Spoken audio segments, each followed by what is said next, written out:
Yeah, I see a lot of parallels between what's happening in the technology ecosystem in the state of Utah today and what's happened in the Silicon Valley in the past. I've spent time there, lived there, saw how it all feeds off of itself, and you're starting to see that happen in the state of Utah.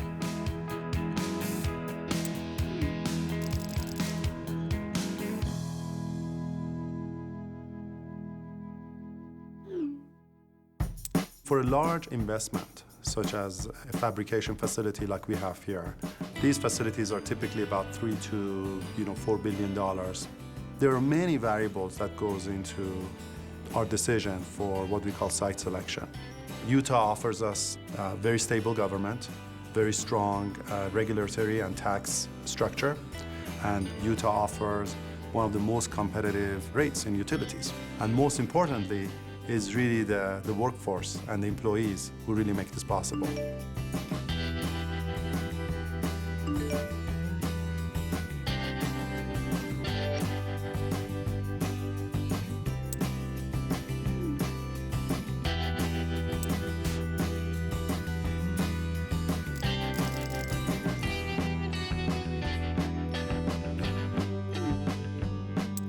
Utah, in many ways, has what we consider to be a great infrastructure.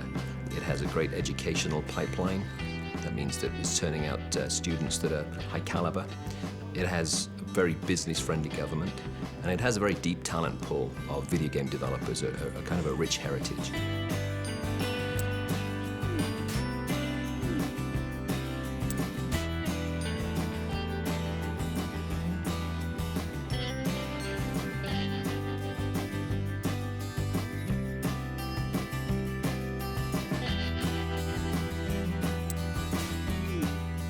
Our Sunto brand was in San Diego, Solomon was in Portland, Oregon, and Atomic was in Amherst, New Hampshire.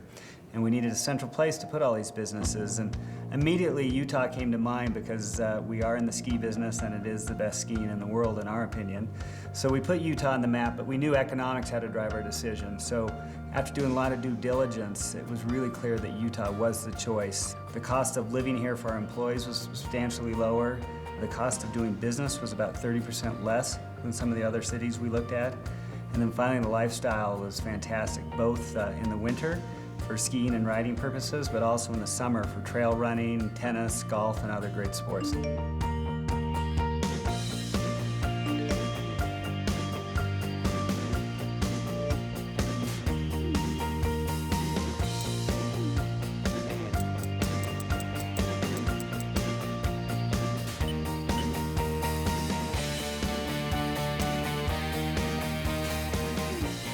Most states, they'll have great wind, or they have great solar, or maybe a geothermal resource or something else.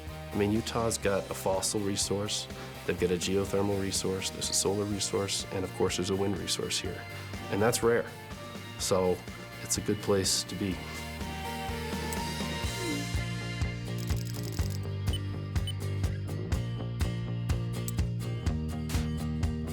We're teamed up with ATK to do work on the F-35. That work is expanding. They're going to make more planes per year. We're doing the work right now in the state of Washington, but we've always known that we needed to expand.